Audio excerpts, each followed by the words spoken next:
दिव्या मदेरणा और हनुमान बेनीवाल की कुछ बन नहीं रही है, और परसेप्शन ये है कि हनुमान बेनीवाल भैराराम का सपोर्ट करते हैं, अंदर ही अंदर ऐसी बातें आ रही है।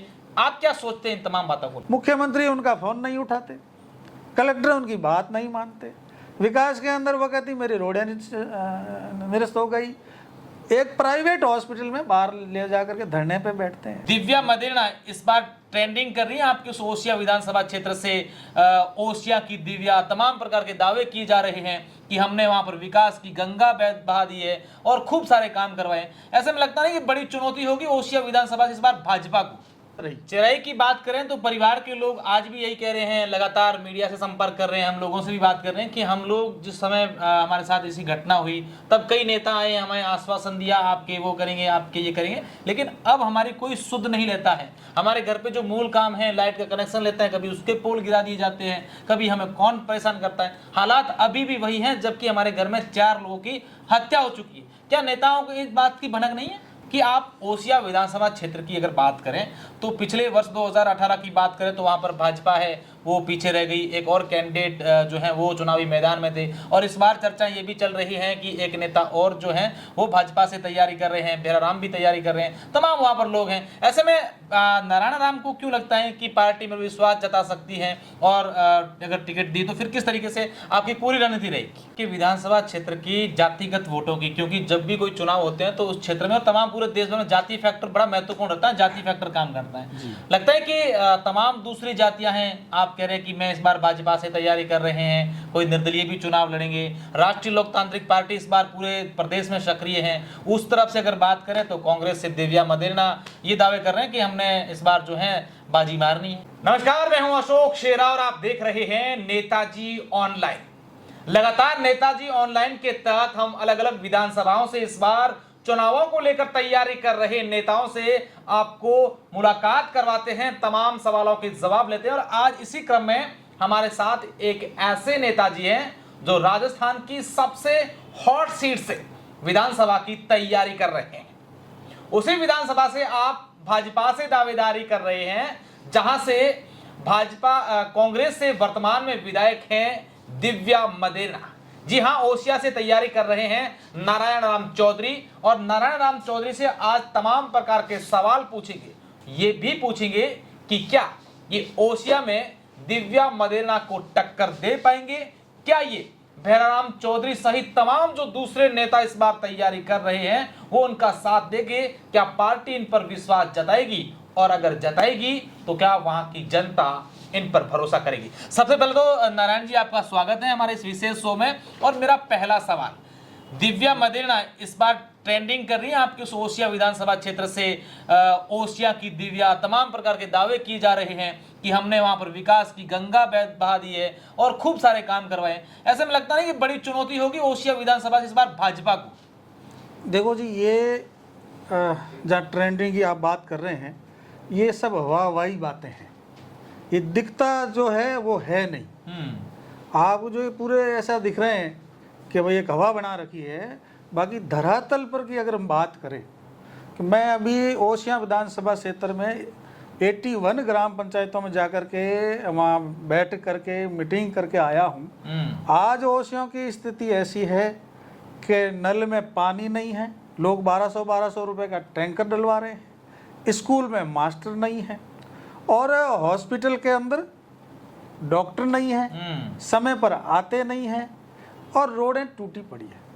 और ओसियों की जो मेन मुद्दा जो किसान वर्ग वहाँ का जो है, और ये किसानों का नारा देते हैं, ये बिल्कुल सरासर झूठ बोलते हैं। और ये कह रहे थे 10 दिन में कर्जा किसानों का बैंक का चक्कर ख़त्म कर देंगे और वो आज दिन तक उनका बैंकों का चक्कर ख़त्म नहीं हुआ। कई किसानों की ज़मीनें नीलाम होने के कगार पर आ गई। और दूसरा, हमारे वहाँ पानी सूख रहा है ज़मीनों में। अब वो हमारे विधायक जी एक दिन कहीं गई कि GSS बना दिए। अरे GSS तो बना दिए, लेकिन किसानों के पानी सूख रहे हैं। वो कह रहे हैं आप तो चोरी करो, अंकोड़िया डालो। अरे विधायक जी, आप इतने अगर तेज तर्राट वैसे हो तो आप किसानों को क्या नसीहत दे रहे हो? चोरी करो। आप सिंगल पेज कनेक्शन जारी करवाते किसानों को, वहाँ को जो एक टूटी जैसे छोटे छोटे पंप लगा करके वो अपनी रोजी रोटी कर रहे हैं, उनके लिए आप चोरी की जिम्मेदारी कह रहे हो। इसके बजाय आप विधानसभा में उठाते हैं कि इन किसानों को सिंगल पेज कृषि कनेक्शन जारी कर दे और जो किसानों के सिंचाई का पानी की व्यवस्था करें। चाहिए नहर निकल रही है जो इसमें 25% पानी तो सिंचाई का देना चाहिए। बिल्कुल आसपास के बांध हैं, मैं एक बाड़ी इस बांध मुद्दों को है, लेकर भरना आपसे बात करूंगा। तमाम प्रकार के आपके विकास के काम क्या हुए हैं, क्या नहीं हुए हैं, तमाम बातें आपसे मैं आगे जानूंगा। लेकिन उससे पहले मेरा सवाल ये है कि आप ओसिया विधानसभा क्षेत्र की अगर बात करें तो पिछले वर्ष 2018 की बात करें तो वहां पर भाजपा है वो पीछे रह गई। एक और कैंडिडेट जो है वो चुनावी मैदान में थे और इस बार चर्चा ये भी चल रही है कि एक नेता और जो है वो भाजपा से तैयारी कर रहे हैं, भेराराम भी तैयारी कर रहे हैं, तमाम वहां पर लोग हैं। ऐसे में नारायण राम को क्यों लगता है कि पार्टी में विश्वास जता सकती है और अगर टिकट दी तो फिर किस तरीके से आपकी पूरी रणनीति रहेगी? ऐसा है सर, ओसिया की सीट नहीं, ऐसे जातिवाद तो हर जगह है, लेकिन भाजपा ने ऐसी रणनीति अब तय की है जहाँ तक मुझे लगता है कि सभी जातियों को साथ लेकर के हम चले। और जो जातिवादी नेता कर रहे हैं, जातिवाद बढ़ा रहे हैं और एक वैमनस्यता फैला रहे हैं कि उस जाति के, इस जाति के, इस जाति के, तो एक जाति से कोई पार पड़ने वाली नहीं है। पिछली बार निश्चित रूप से तीसरे पार्टी के मतलब रूप में निर्दलीय खड़े हो गए थे महेंद्र सिंह जी भाटिया, आज वो हमारे बीजेपी में है। और वो खड़ा होने की वजह से मूल वोट जो राजपूत समाज के थे, जो हमारे वहाँ करीब 35,000 के लगभग हैं, 35,000 के लगभग राजपूत हैं, 40,000 के लगभग मेघवाल हैं और 70,000 के आसपास जाट समाज के वोट हैं, 20,000 के आसपास माली समाज के हैं। सामराव वाला कांड इस बार भी तो आपके आड़े नहीं आएगा? वही मैं आपको कह रहा हूँ कि जो पहले नेताओं ने जातिवाद कर लिया और उस तरह के किसी लोगों का पक्ष ले लिया, उसको सम्मान दृष्टि से देख के न्याय की बात करनी चाहिए थी, वो लोगों ने नहीं की। और मैं अब उन जनता के बीच में गया तो मैं तो क्या है कि थोड़ा पूरे राजस्थान में मैंने एक भारत माता यात्रा निकली, 400 जनसभाएं की, तो मैंने एक हिंदुओं को जगाने का काम किया कि अब जो समय है वो जाति में लड़ने का समय नहीं है साहब। और जाति में अगर हम लड़ते रहे तो ये देश, लोकतंत्र और हमारी संस्कृति ही खतरे में। अच्छा, नारायण जी को ये नहीं लगता, ऐसा तो नहीं लग रहा है कि भी हाँ मैं राष्ट्रीय स्वयंसेवक संघ से जुड़ा हुआ हूँ, वहाँ से प्रथम वर्ष भी मैंने किया है, ऐसे में इस बार जो है कहीं ना कहीं राजस्थान विधानसभा चुनाव में आरएसएस के जो लोग हैं उन पर विश्वास कर सकती है भाजपा? नहीं, जैसा संघ परिवार हमारा मातृ संगठन है, हम तो उनके अनुयायी हैं और वो जो समय समय पर हमें कोई जिम्मेदारी देते हैं, दायित्व तो निश्चित रूप से निर्वाह कर रहे हैं। अब टिकट की आप जहाँ बात कर रहे हैं, ये तो पार्टी संगठन निर्णय करेगा। भाजपा का काम है ये किसको दें किसको नहीं दें। हमारा काम है कि हम उनकी दावेदारी पेश कर रहे हैं कि मुझे ऐसा लगा कि एक मैं पूरे राजस्थान में यात्रा की तो मैं एक अगर मुझे कोई जिम्मेदारी देते हैं तो मैं सही ढंग से राजस्थान में भी काम कर पाऊंगा और सही ढंग से ओसिया में मैं हमेशा हिंदू एकता की और किसान की बात करता हूँ। मैं भारतीय किसान संघ में भी रहा और भारतीय किसान संघ से मुक्त होकर के आया तो मैं राजनीतिक क्षेत्र में पिछली बार भी मैंने प्रयास किया था और इस बार मुझे आशा है कि पार्टी संगठन मेरे पे विश्वास करेगी। और मुझे ऐसा लगा ओसिया विधानसभा क्षेत्र में तो सभी जातियों की मन की बात पढ़ के आया हूँ। उनकी इच्छा है कि नारायण जी आप ले आओ, हम आपको जिताएंगे, कोई किसी प्रकार का यहाँ कोई निर्दलीय हम खड़ा नहीं होने देंगे और हम आपको पूर्ण रूप से मत देकर जिताएंगे। आप जैसा सहज सरल व्यक्ति हमको चाहिए। अच्छा, भेराराम चौधरी की अगर बात करें तो पिछली बार वो चुनावी मैदान में थे और चुनावी मैदान में उनकी पिछली बार 2013 में वो विधायक भी रहे थे। और अगर ये भी बात अगर चलाएं ओसिया विधानसभा क्षेत्र की बात करें तो इस बार दिव्या मदेरणा और हनुमान बेनीवाल की कुछ बन नहीं रही है और परसेप्शन ये है कि हनुमान बेनीवाल भेराराम का सपोर्ट करते हैं, अंदर ही अंदर ऐसी बातें आ रही है। आप क्या सोचते हैं इन तमाम बातों को? देखो, राजनीति में एक दूसरे के संबंध तो होते ही हैं और वो सबके संबंध होते हैं कि एक भेराराम जी के और उनके ही संबंध है ऐसा नहीं है, ऐसे सबके संबंध हैं। और राजनीति में कब कौन दुश्मन बन जाए कब दोस्त बन जाए ये तो एक निश्चित नहीं होता राजनीति में। राजनीति में मतदाता महत्वपूर्ण है और मतदाता क्या चाहता है ये महत्वपूर्ण है। और मतदाता के मन की बात है कि वो हम इस बार परिवर्तन लाएंगे और ये जो बड़े बड़े वादे कर रहे हैं कि तेज तर्राट विधायक, ये जो पिछले बार हमारे रामनगर चेरई में घटना घटी, 4 हत्याएं हो गई, हमने देख लिया। मुख्यमंत्री उनका फोन नहीं उठाते, कलेक्टर उनकी बात नहीं मानते, विकास के अंदर वो कहती मेरी रोडें निरस्त हो गई, एक प्राइवेट हॉस्पिटल में बाहर ले जा करके धरने पे बैठते हैं। अरे जनता इसलिए चुनती है कि हमारा जनप्रतिनिधि हमारी बात को अच्छी ढंग से मुख्यमंत्री सरकार के सामने रखे। लेकिन उस चेराई की घटना से मुझे लगा कि हमारे आज इस दुख भरी समाज की घटना को हमारे विधायक जी सरकार के सामने सही ढंग से रखने में नाकामयाब रही। चेराई की बात करें तो परिवार के लोग आज भी यही कह रहे हैं, लगातार मीडिया से संपर्क कर रहे हैं, हम लोगों से भी बात कर रहे हैं कि हम लोग जिस समय हमारे साथ ऐसी घटना हुई तब कई नेता आए, हमें आश्वासन दिया आपके वो करेंगे, आपके ये करेंगे, लेकिन अब हमारी कोई सुध नहीं लेता है। हमारे घर पे जो मूल काम है, लाइट का कनेक्शन लेते हैं, कभी उसके पोल गिरा दिए जाते हैं, कभी हमें कौन परेशान करता है। हालात अभी भी वही हैं, जबकि हमारे घर में 4 लोगों की हत्या हो चुकी है। क्या नेताओं को इस बात की भनक नहीं है? देखो सही, बहुत संवेदनशील मुद्दा है। अगर ऐसे मामले में भी अगर नेता साथ नहीं रहते हैं तो फिर नेतागिरी का कोई फायदा नहीं है। हम तो सबसे पहले वहाँ गए थे, हम तो बैठे, हम तो मांग करने वाले लोगों में साथ थे। हम तो मांग कर रहे थे कि भाई हमारे पास तो सरकार है नहीं, आप लोग यहाँ सत्ताधारी दल के विधायक हैं, ये कुछ करें तो बढ़िया है। हम तो उनके भरोसे बैठे थे, और हम जब लोग वहाँ जाके बैठे हैं तो विधायक सक्रिय हुई, और हम नहीं बैठते तो हो सकता है विधायक जी वहाँ आती ही नहीं। हम वहाँ बैठे और हमने जब मांग की कि भाई दाह संस्कार नहीं होगा जब तक इस परिवार का कुछ हो नहीं, लेकिन वो कुछ नहीं हुआ, विधायक को उससे दिया, तो वो एक तकनीकी रूप से बड़ी खामियां रहेगी। वहाँ जमीन समर्पण कराओ, आज उनके बैंक के ऋण चुकाने थे, और जो उनको कोई सहायता करने वाले थे तो एकदम वहाँ किसी ने मना कर दिया, पता नहीं किसने मना किया कि कोई सहायता नहीं लेंगे। तो सहायता नहीं लेंगे तो आप सरकार से सहायता दिलाओ। अब वो उनका कितनी तो सहायता आई, कितनी वो दिलाने में लगी, विधायकों से 2-2, 3-3 सभा भवन, 2-2, 3-3 ट्यूबवेलें, 2-2, 3 रोडें, वो कैसे होगी, क्या वो प्रैक्टिकल चीज़ें हैं, और होगी तो उस परिवार को उससे क्या फ़ायदा होगा साहब? मकान तो उनके बना हुआ है, उनको अभी आर्थिक रूप से पैसे चाहिए कि उनको, उसके भाई का तो अभी शादी करेंगे तो 10-15 लाख रुपए खर्च होगा, तो 10-15 लाख रुपए का समाज, वो जो भाई जो आदमी चला गया वो तो वापस नहीं ला सकते, लेकिन एक आत्मीय रूप से कुछ आर्थिक रूप से लोग मदद कर रहे हैं तो करनी चाहिए, सरकार को भी मदद करनी चाहिए, ये तो करे कम से कम।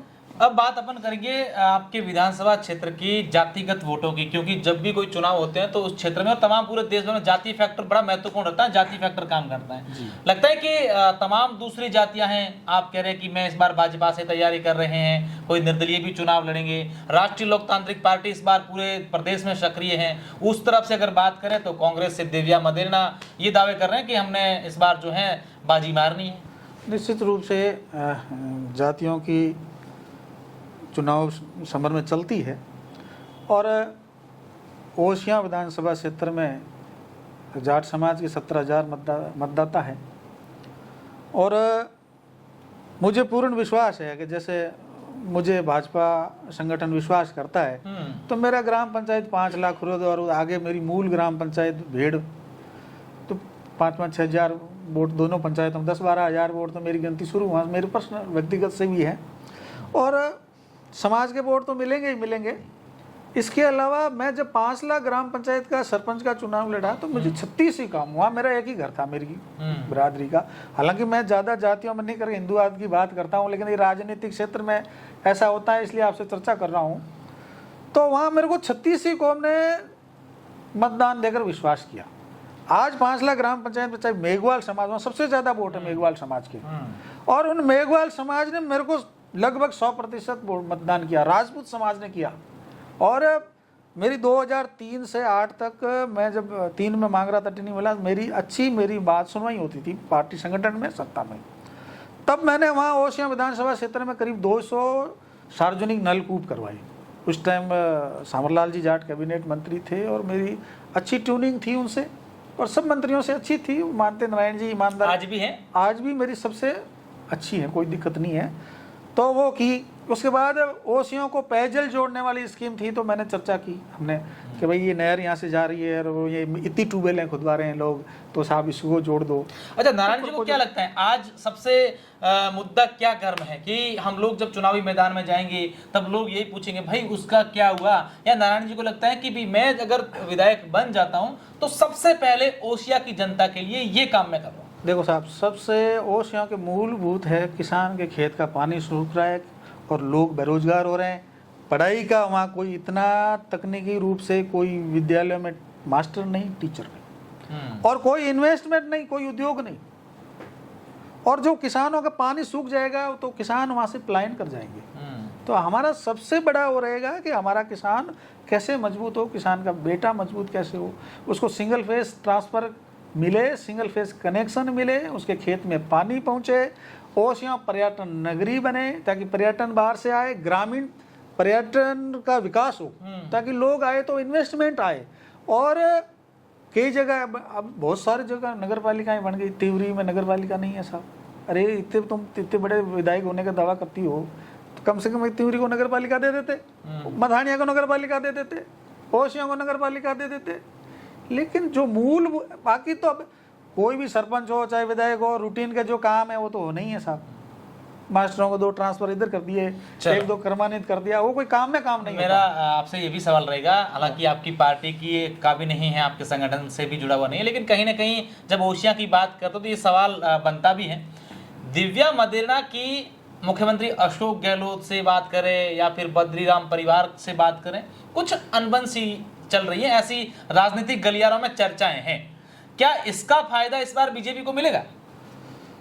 देखो साहब, ये शुरू में तो अपनी विधायक जी अशोक जी के साथ थी और उस साथ होने की वजह से वहाँ हमारे माली समाज के 20,000 वोट थे तो उन्होंने दिया भी था। लेकिन उन्होंने अचानक यू टर्न मार के सामने वाले गुट के साथ चली गई और अशोक जी का आपस में खींचातानी इनके चली गई और उस खींचातानी का जो है ओसियां ने भुगता है, विकास नहीं हुआ। और आज भी वो तो उनके खिलाफ नज़र आती हैं, विधानसभा में बाहर खड़े होती हैं कि मेरे तो आईजी नहीं सुनता, मेरे कहने से तो थानेदार नहीं लगाता।